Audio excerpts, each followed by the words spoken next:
And for the second time this week, one of the best. Truly one of the nicest guys in the business who does more for this business than probably anybody I know. Would you please welcome, for Tools for Podcasting Wins and Fails, Mr. John Young. Thank you, Big Daddy. So we're going to be going through and talking about podcasting, things that we have used, good and bad, in this little seminar. And then we're going to get into some of the software that's used. And this will be some of the software that's used to stream to Facebook, to YouTube, to a bunch of different places all at once, what have you. And then we're going to kind of go through talk about some settings and different things. But the biggest takeaway for those of you who are, why should you sit in this? Because first off, I've spent a lot of money on some of these pieces that are junk. And I'm going to go through and talk about a few of those pieces. Then using the Zoom, and I'm going to spend probably more time at the end with software with Zoom, because Zoom is a great app if you haven't used it for doing client meetings. A lot of you use Skype. Skype is fine, but I do not like to have them have my contact and I have their contact. Zoom, I don't have to have that. I can do some really cool things. And what I like about Zoom, another thing, is I've sent suggestions over the last 5 years, because we've been using it for about that long, and you'll see some of those suggestions that they've implemented, so it makes me feel special. So, yay! So, podcasting things. Everything I'm going to talk about for gear today is going to be available out at djntv.com/podcasting. So it has a list of all of the different items, and you can go there, click on those. If you want to purchase it, that's great. Doesn't cost you any more to click on my links, but it's an affiliate link, and I get a couple of cents on each purchase. But it doesn't cost you anything, and it helps out a little bit. So, and I'll have that link up again later. This is also being streamed right now to 7 different locations out on the internet right now, 2 different YouTube channels and 5 different Facebook pages. So this is going out to a lot of people who are able to see that. So thank you guys for watching out there and joining us, and we'll continue on. So with video, when we're doing podcasting, we want to get decent video. My little MacBook Air gets okay video. If you watch the video I shot last night, that was with the MacBook Air. You need a webcam or something better. Something like that is absolutely fabulous that is out there, or there was another different version in the back. But webcams have come so far over the last few years. This is a Logitech. This is the 920 version that we have. This is what we use for most of our shows. There's 2 different versions that I have. I've got the 920, or I have the 930.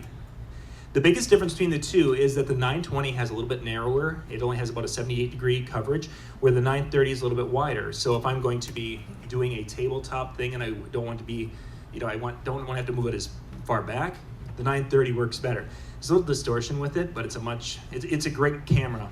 Both of these, why I like these, is that they can be put on a tripod, the top of a little tripod. So you can put them anywhere on that tripod and run wires to the device, and off you go. A lot of the webcams you buy don't have that capability.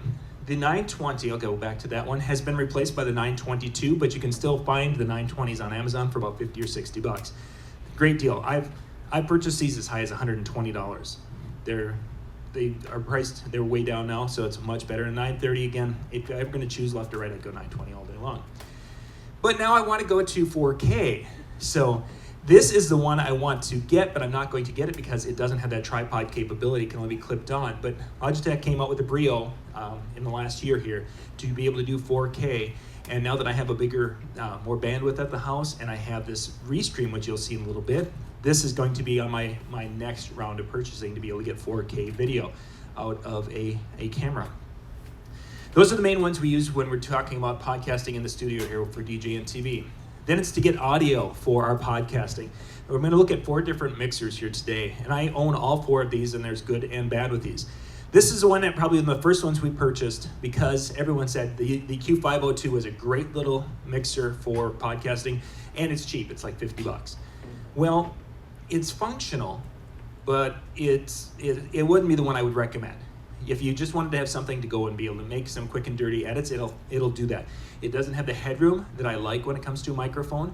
It doesn't have some of the compression capabilities that the Yamaha one we'll look at in just a second. And probably the biggest thing it doesn't have is when you're doing a Zoom video. And if you've watched some of our videos where we have multiple people, the way the audio works is I'm capturing the audio from Zoom, and I bring that into the board, into my little controller. And then I have my microphone in there. My microphone goes into the board and then goes out to Zoom. Their audio comes into the board and then comes out again into our software, which is Wirecast. the Behringer boards cannot handle that. Yamaha can. And this is a huge thing when we're going remote and we're wanting to bring, like if I'm in Vegas doing a show or here doing a show, and if I want to bring someone in from, MJ for the night or something, I can't do it with these boards. So if you're just doing something and you wanted to get into it, many of our DJ and TV talent have this because they're not doing the multi thing like I am. So this is functional. This one's better. It has the ability to bring in more microphones. It still can't do the in and out like I'd like it to do. But if I'm just going to be doing a remote spot, I have this one. It's about 100, 120 bucks, whatever it is. And the idea, the way I use this one over the Yamaha is because if I break this one, I'm not out too much money. I really view this one as a kind of a disposable one. It's a decent board. Again, doesn't have the capability, and it doesn't have the sound quality of what the Yamaha does. This is my preferred one. I use this for wedding ceremonies. I use this for our podcast. I've got 2 different spots in the studio that I use this one. And again, the idea is that I can bring the audio in and it comes in at like 7 or 8. That's what my guests are. They come in on that channel. And then mine, I'm on channel 1. If I have somebody in the studio with me, when Ben was with me, I'm on 1, he's on 2. And then we have it so we can control everyone else who's coming in on line 7. Then the master controls all that. That goes back to my Wirecast software that broadcasts it out to the internet. Has compression capability. It has effects on it. And some of those effects, you can make yourself sound like a little bit more of a radio DJ voice and have a little more presence in that. I absolutely love this board. Another one that I have used, but my son ended up taking this one. The Yamaha, it has the ability to go in and out and such like the other does, only 1 microphone, so that was kind of a downer for me, but I was going to use this for remote things, but my son is using this for his audio. He's making rap songs. Michael, if you guys know Michael, he's been making some, and he and his friends use this, and it works really, really well for their application. It's a little cheaper than some of them, than a Personas things.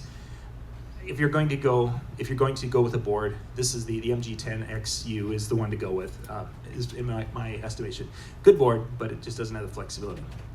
Studio microphones, you want to have a good quality audio, and you guys, if you've watched like Kilna, she just uses an SM58 with her videos, and it sounds okay, but if you want to get that clarity and that really rich sound, you need to have a studio microphone. This is, it didn't put the name on the top of this one. RE20. This is the 320. Isn't it? Yeah, the 320, I think this one is. The RE320, I believe. But anyway, it's around a $300 microphone. This one's, but we use this in the studio, and it's a fabulous mic. It has that rich sound. You don't need a pop filter, although I'm sure there are times where people say you need it. Yeah. 320 by whom? Electro Voice. Yeah, I didn't have the name on the top of that one. I apologize for that. But yeah, Electro Voice. This is the most not accepted, but this is the most common one that a lot of us use, and it's a great microphone. And you connect it with that Yamaha board, and it's a great combo. And then you want to get the matching 309A, the mount for it, which is just a nice little mount. The actual what you're using for kind of a holder from that. Some people are using a base type, and some people use an articulating arm for that. There's so many options for that depending upon your desk. I didn't bother to go into that, but I had a different shock mount I used for it, and it didn't work very well because it wasn't heavy enough to handle that microphone properly. Continuing on, if we don't want to use a webcam, if we want to use something that's higher end for camera and we want to run in an HDMI signal, Blackmagic is one of the companies that create some of the devices that allow you to capture HDMI and convert it to, in this case, Thunderbolt. They also have devices that will be able to capture and convert it to USB 3 for PC. This little device is Thunderbolt. HDMI goes in, out the other side, $145. A nice unit, and what's really kind of cool in that with this application is that it will come in and give you this super high definition, and there are some of the shows where I will have one laptop doing virtual DJ with the music videos. I can export it out HDMI, catch it with that, bring it into the second computer, and then transmit it out in a screen-to-screen, similar to what they did in the last seminar. That's not the Logitech. I didn't change that. I'm sorry. But anyway, the Blackmagic design is out there also. I didn't change the top. Continuing on with audio, and if we're going into more of a mobile application, the Shure 2X2U, This will actually hook up into a cell phone. And when I'm doing some of the mobile things where I want to podcast out in the field, this, of all of the units I've tried out in the field, is the one that I like the most for using decent microphones. And I'll be talking about one of the decent handheld microphones here in a little bit. I really have liked this one. Battery life, I wish it would be a little bit longer, but it functions very, very well for that. It's just one microphone, it's kind of a downer, and its battery life doesn't last all day. But it gives you a really nice clear signal, and you have some capabilities there for gains and such. Getting to our first, I would call this a fail. iRig Pro Duo. iRig Pro came out with a single one and a dual. Basically, it's a device that will allow you to go from XLR, regular microphones, combines the signals, and then sends it out, and we can go into a device. We can go into our computer with USB, what have you. What's wrong with this is that it says it takes a 5 volt power supply in it. I've never found one that works with it. Somebody said there was one. I don't know what it is. And it will eat up, in about 30 minutes, it'll eat up a set of batteries. Well, if I'm doing a show, one of our shows is 45 minutes. If Ben Stowe and I are talking, it's probably longer. It doesn't last a show. Second thing is that it'll put one of us in the left ear and one of us in the right ear. And when people are listening to it, if they only have one ear in, and all of a sudden they're like, oh, his microphone's not. We had that last year because we used this in Atlantic City last year. We sounded good, except, Brian Red was in one ear and I was in the other ear. So it can function, short battery life, and the left-right thing is a problem for remote. So this isn't one I would recommend. It can function, but it's not something I'd recommend. For doing remote things where you want to be able to grab 2 microphones and bring it in, there's a couple of different companies that make a version of this. Zoom, their version of it, it's two XLR microphones in, and it has a line out. And this little device, somewhere between $200 and $400, depending upon which company you go with. I've got this one. The negative thing is that when you plug it all in, you have to set it so it's recording to be able to see your microphone volumes. As you can see the little bar there that will bounce along. But it does a fabulous job. You get, in essence, stereo microphone in, or you get the mono to both sides, 2 microphones. You can make one hotter, one a little less, whatever you need to do. It has phantom power, and you can plug it in. I can plug it into a mixer if I want to. If I can plug it into, they go into USB, whatever I need to do with it, and it has an absolute fabulous sound. So for mobile applications, 2 mics, this is, if I'm doing especially wireless where I need to go battery powered.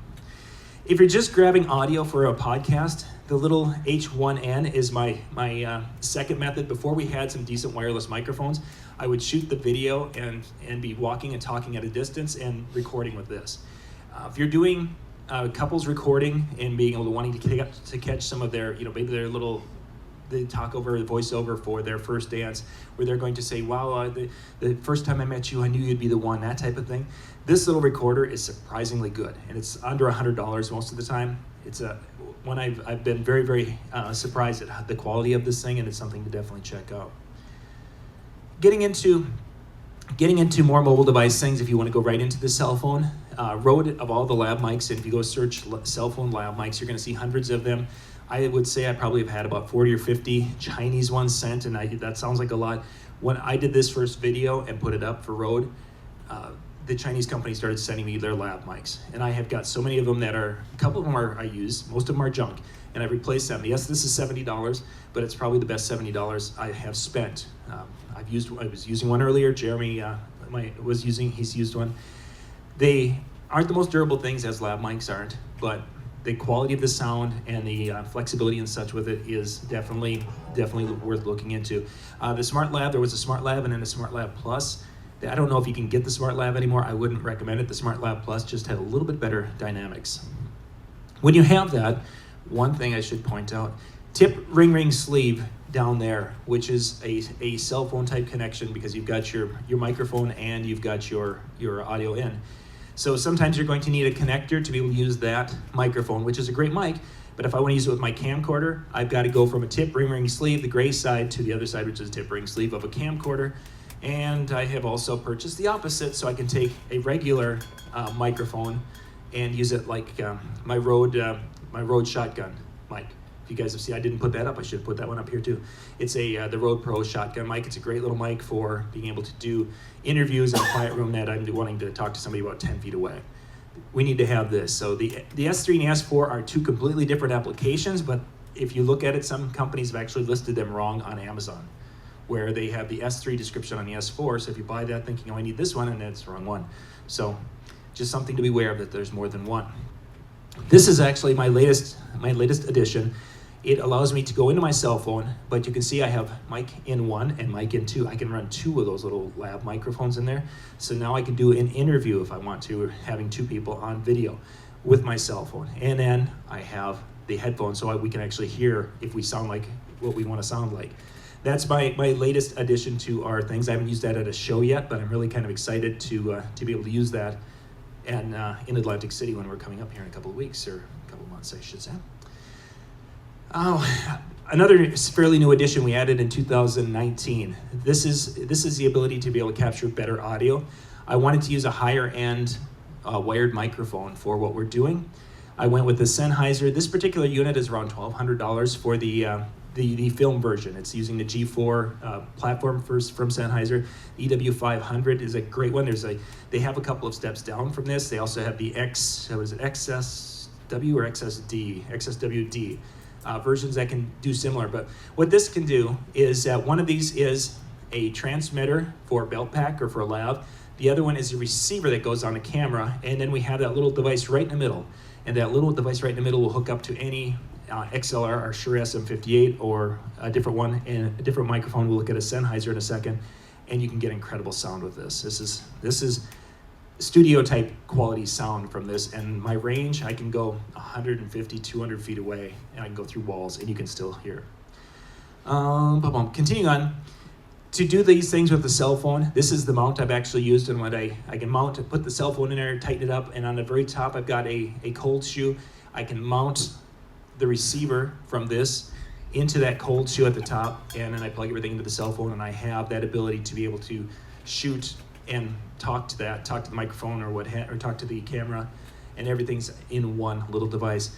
Some of the units that have the ability to hold the cell phone and have a cold shoe on it like that don't work very well. This one is actually well built enough, and why I probably have 8 or 10 of these different devices that I've used over the years and thrown away. This is my preferred interview mic right now for most of the shows that I'm going to be not standing next to a person. If I need something that's going to be able to almost be a shotgun mic, the E865 can do both. It can be used as a short microphone, but it also, I can put it down here and it picks up, which this one doesn't. That Sennheiser they did a fabulous job with the E865. I would highly recommend looking at that one if you're looking for something that has that range, and with a lot of us as wedding DJs, we do. Electro Voice came out with the RE420. That's their answer, I would say, to it. It doesn't have quite the pickup. It's like really good from about 6 inches to about 18, probably about a foot.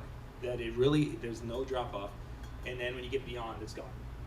For many of the shows where I'm interviewing someone, we're talking about this and we're doing this thing, and I'm holding the microphone for them, and they're 4 or 5 feet away.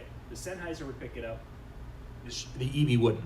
But I will actually sound even a little bit better with the EV holding it like this than the Sennheiser, which they both are fabulous mics.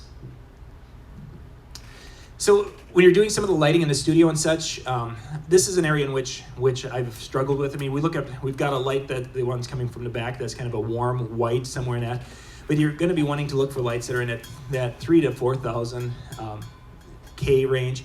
If you go down to the ApeLabs, they've actually got some little puck lights, which are very similar to what I'm using in the studio. And those little puck lights, you can adjust the colors and such, because you need to have a little color. Otherwise, we look, especially those of us in Minnesota, we look really white and pasty. ApeLabs has them. I went to the local hardware store and picked them up. I didn't bother to go on Amazon. You can find them all over on Amazon. I wanted something I could go to the hardware store, and if I didn't like them, I could take them back. So it was a Home Depot type purchase and such. But yeah, I was talking to Owen, and we were looking at his little puck lights he has, and you can actually get those honed in for the right coloration and make a person look really good. The rest of this is we're going to be going through the different software programs that are out there. I'm just going to give you an overview quick, and then we'll look at some of them. Wirecast is a broadcasting software which will allow you to take video sources and broadcast them out to YouTube, Facebook, different spots. Sometimes all at the same time, sometimes one at a time. But it's about $1,000 software. There's lesser expensive versions of it, but the one we use is about $1,000. OBS is a open broadcasting system or source.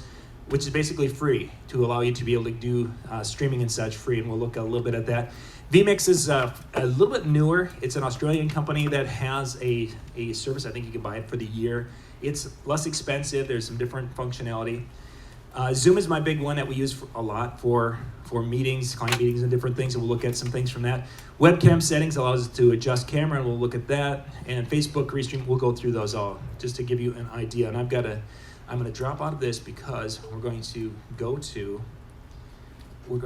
turn the mirroring back on, and that way we can go through some of these things. So just give me a second. Mirror displays, there we are. Okay, so the first one I wanted, this is what our Wirecast screen looks like, and OBS has some similarities to it. We basically have, in the upper left, we have our preview window, and on the right is what's being streamed out to the real world. On the bottom, you see these little black squares. These are all video clips, but because this doesn't have much hard drive space, I've had to delete all the video clips on there, and it's showing basically that they're empty files. But if a person is going to do the podcasting where you want to have your intros or overlays and different things, these little rows are actually layers. You have your top layer, your next layer. I think there's 5-layer capability. So I can put my overlay at the top layer. And then I have the next layer might be the working layer. And then the bottom might be music or something. But the idea is that you can click on these scenes, put them into the upper left. You click on the arrow and it bounces over to your broadcasting. And it's just a way to do this. Wirecast, I went with this because we've tried lots of them. It's expensive, but when they've had an issue, they fixed it. If I've had problems, I've called them and they've dealt with it. So I've been a huge fan of Wirecast for doing what we do. We're having to broadcast weekly shows all the time. For the average person, this is probably overkill. But if a person wants that type of service and that capability, and you go into, there's a ton of capability and functionality, and I don't want to waste your time. Waste your time with that. I want to go back to we'll pop this open. We'll work our way down. Of course, if you're going to be doing podcasting and you want to go stream, you can do it with YouTube. YouTube has a lot of capability, as does Facebook, to be able to do it right from your device. Most of them now have the ability to select if you have an external audio source as opposed to the laptop audio source. It's there. You can do things with it. I don't care to do things with the direct streaming too much because I want to have more control over it. This is Wirecast's page. And I wanted to show you just the pricing there. Wirecast 1, which probably would be, for most people, is about $250. We get it at $450, and it's actually, what is that, $700. We purchased I think at the time it was $900 is what I purchased for Wirecast Pro, and then they have an annual fee. I think I pay like $200 a year, and then I just keep getting, it's a subscription thing. I don't have to do the big one anymore. But now I get the updates, and again, I can call them and say, hey, it's not working, help me. OBS right here, OBS Studio, this is kind of a screenshot of what they have. MJ, with our team, he uses this an awful lot. I'm not a big fan of it because when you find a bug, I don't like it, and if I find a bug, I want to complain to someone. That's why I like Wirecast, I can complain to them. But OBS is free, a little learning curve. It doesn't have some of the functionality, but for most people, if you have the time, OBS would be the one to look at. Let's see. This is vMix coming, the Australian company. I want to see if they buy now. The functionality and such with them. There's a lot of functionality with this, and I don't know if it's going to even show this. Show their purchasing. There we go. So they've got different levels, all the way up to a $1,200. This is a buy it once type thing, which is kind of cool. And it can capture cameras and different things. The biggest neat thing about vMix is that it can do 4K streaming. Nothing else can do 4K streaming as of right now. They're the only ones that have that capability. So that's neat. I'm not gonna go there myself. Zoom is probably the thing we use the most because we'll do our live hangouts, we'll do our webinars. Where this applies to DJs the most, I think, is using it for client meetings. Whether it's before, or if it's something you're wanting to do, the meeting and such, after and booking the planning a meeting. Most of my clients, they live an hour to whatever away from me, and I haven't met face-to-face probably in about 9 months, maybe, last summer sometime. It's just the way it's worked out. With Zoom, this is kind of the back end of Zoom, and I have the meetings and the webinar. The meetings, I think we pay about $100 a year per seat is what they refer to it as, basically per user. And I have 5 users because we have multiple people doing shows all around. If you have the free version, you can still record. You can do everything except it's only a 40-minute time limit. The pro version, we can record, and then I think it's a 5 gig time or 5 gig memory thing or whatever it is. So we can go and we can schedule meetings. We can send a client a Zoom link that says, hey, at 8 o'clock on Tuesday, here's the link, and you click on that at 8 o'clock, and then I'll be there, and we can talk. What I like about it over Skype is that we don't have to share contact information. Some people are like, can we do FaceTime? And it's like, no, I'd rather not, because I don't want you having my personal phone number until you booked, and then once you booked, I'm okay with it, but not until. It's just the way, it's just me. What's another neat thing is that we can record to the cloud. So as an example, I think maybe it'll show up. No, it must be down below. You can, in our case, we use it where, like last night, Dan Carpenter did a live event, and it must be down below, but the recording, what they did last night, goes here, and then I can pull it down, which is kind of a cool thing. But your recording of your meetings would be here, so you could save that, and then you could refer to those later. Zoom itself, I'm going to actually open up the app itself and just kind of show you a couple of things with that. This is the latest version of Zoom that we're going to be looking at. And you can start a meeting with video, without, and we're just going to go with that. The big difference between a webinar and starting a Zoom meeting like we're doing right now is webinar, I would be a situation where I wanted to be on, and maybe Scott and I were going to be on for the show. I would send him a link, and he and I would be able to get on camera. And the rest of you could get a link, but you wouldn't be on camera with us unless we promoted you. So if you were doing some training, or if you were doing something for brides on your email list and you wanted to just do a webinar, but you wanted them to come into this private thing, webinar does that. And I believe that's $40 a month for that upgrade. You can turn it on and off as you need. So pay $40 for a month, and then you shut it off, whatever you want to do. With the meeting capability, and it's recording right now, so I'm going to stop that because I have it set to just automatically record. I could turn the audio on with the computer. I don't want to do that because it might mess something up. But we've got our little screen right there, and you can see across the bottom that I have a lot of different capability. I have it in this particular area. If I would have more microphones or more audio sources, it would give me a list of the mixers I have on any of the USB devices. Then when I go to my cameras, if I have multiple cameras, it would allow me to find that. Or I can do, I can set a background and such. If I have a virtual camera, which is software that makes a camera that would be from a different source. So if I would be doing something out of Wirecast and bring it, I could do that here and grab that virtual camera, but I can select what I want to use. I can invite people, and that gives me the little link. I guess I got a couple of people who are there, but I could copy the URL, and I get it right there, so I could send that to the bride. There's chat manage. The share screen is probably the coolest thing for couples, is I could have the video that I want to show them and talk to them about, or some images I want a slideshow. And I can go and I could actually select that. I've got the ability to do a whiteboard if I needed to do that. Right here, I can actually connect an iPhone or a tablet via the USB, and I can actually grab that. So if I had something on my tablet and I wanted to share it in a presentation, I click on that, and it will actually share that with my couple. But I might want to go to and share the Google window there, the Chrome window. I can click on that and share, and then it will show me. Can you guys see that green box around it? That green box is showing me that this is the area that's being shared. A little green line all the way around. So I can choose to share that area, or we're going to go under, on the very bottom. If you're going to share a video that has audio, you can actually, this is one of the things we had requested them to add, is the ability to share sound from your computer. You can click on that now. Any video I play would be now shared to everyone that's out there, which is kind of a cool feature. We can go to Advanced. Advanced has a couple of cool things. The capture from second camera, that is where that little Thunderbolt Blackmagic design or a second webcam, that comes in. That's where that would be coming right into it, and it'll give you that 1080p resolution image to share. Or you can go, and when it's highlighted, is to select a portion of the screen.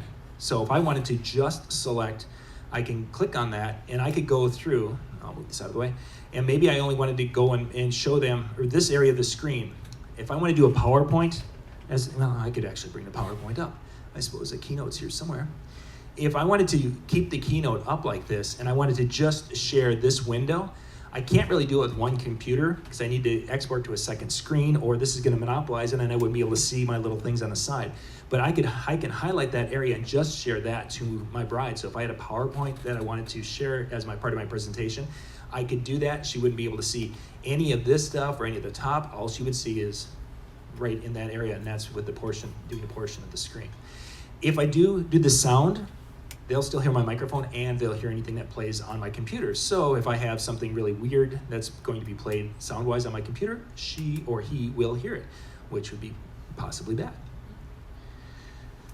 Continuing on with the Zoom, there's a chat, there's the record button if we wanted to do that. Breakout rooms is something that we've done with a few of our shows where we can actually have people go into a specific spot. It's nothing we would use for most of our areas. This is the last area that's kind of cool for getting back to podcasting. We can go in, there's different places that we can stream this to. We can actually stream our meeting, whether it's the webinar or this now, to different locations. I can hook this up and stream this to somewhere on Facebook, only one location. I can hook it up to stream to one location on YouTube. Or if we look at the very, very bottom, it says live stream on custom live streaming service. And that's what I'm gonna click on, because the other ones will take us to a similar situation as this. And I can go and I can enter in my streaming information, and when I enter that in, it will send that video to that different location. I will show you where this fits in here as we tie in, because we're going to continue in our software here. Oh, into Safari. I don't want to go to Safari, sorry. Should have gone to Chrome. How many windows you got open? Lots. Lots. There's a webcam setting. That's the icon, by the way. There's many. If you're an Apple, this is the one you want. It's $8. Absolutely fabulous. Actually, I can show you what it does in webcam setting. I think it'll show. It should be able to adjust the colors here. Show webcam setting, where I should be able to go into advanced, or maybe the basic, and I can adjust contrast and different things on the cameras, and I can do. Okay, my big one, I can do zoom. I can do zoom and I can do correction left and right. But anyway, webcam settings, and there's the PC versions of it too. So I would definitely recommend that. I want to continue to go. That custom information, that custom can allow me to connect to Restream. From Restream, this is actually our Restream thing that you're seeing right now. So that's why you're seeing this up here. That's a little live. It's supposed to be a live feed of what's going on right now. It's getting. That's not cool. I can go and enter in all of my YouTube and Facebook channels. I can turn them on and off, and then I can send one signal to this, and then it sends it to all these other places. So it's sending it to like 7 different places. It should be 7 or 8 right now. There we go. It's moving a little bit. Over on the right side, you'll see that there's some code over here, and that is, we've got our RTMP, this code, this URL, and this stream key. I can copy those, and I can take those over to into the Zoom area here. I can enter those in, and now this is something that we had requested from Zoom, is the ability to be able to take that and stream to something else, whether it's Chew.tv or in our case, if it's Restream. So now a person, one of some of our DJ and TV people, they can connect via Zoom and they can send it here and they can do all the videos and such. Well, I'm not back in the office, and it's absolutely fabulous. It's like, yay. Restream's about $15 a month for the basic or the regular service, and then I believe it goes up to, does it have pricing here? This is Restream's website here that I'm not logged in, because if I'm logged in, it just goes right to that. So Restream is about $16 a month and goes up to $41 for the professional. We have the $16 a month, and it works fine and such for what we have been doing. No, excuse me, we did have to go to $41 a month now because we needed more Facebook destinations. So we paid the $41 a month. We started with $16 for the first month or two. So Restream's one of our recent additions, and it's actually been incredibly valuable for what we're doing. There's some things it can't do with getting descriptions properly, but for what we want to do and we want to hit a lot of places, it works well.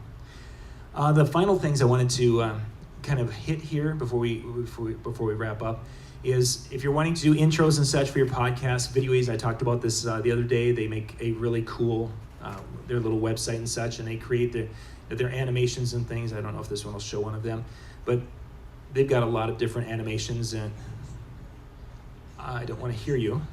Yeah, you're an idiot. I don't want you. Anyway, Video Ace is definitely one I would check out.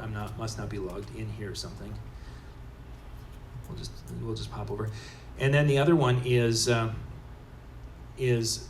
going to Audio Blocks and Storyblocks, where they have royalty-free music and royalty-free video clips that you can utilize in your podcast if you're going to be utilizing something like that.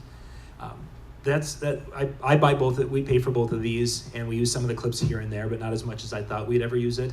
But the Video Ace stuff, I'm hoping that, there we go. This is an example of what they have. You can go through and you can do a search for it, and most of their intros and outros, you can go and look at it and say, oh yeah, and then it pops up the logo. If you are interested, that's what they're. If you're just doing one or two, I would recommend the intro maker that I talked about the other day for the iPad. So some of the tools and some of the software that we are using on a weekly basis for what we're doing out there. So that's pretty much it of what I wanted to cover. I think I've hit everything. So all the links and such for all the stuff that I've talked about are going to be out at djntv.com/podcasting. And you can see some of the pieces and such. And if you have any questions, you can reach out to me. I'm easily found online almost anywhere. So anyone with a question or a thought, or otherwise we're going to go and have supper. Excellent. I think it's time for supper. Thank you guys very much, and have yourself a great evening. Thanks, John. Yeah, you are welcome.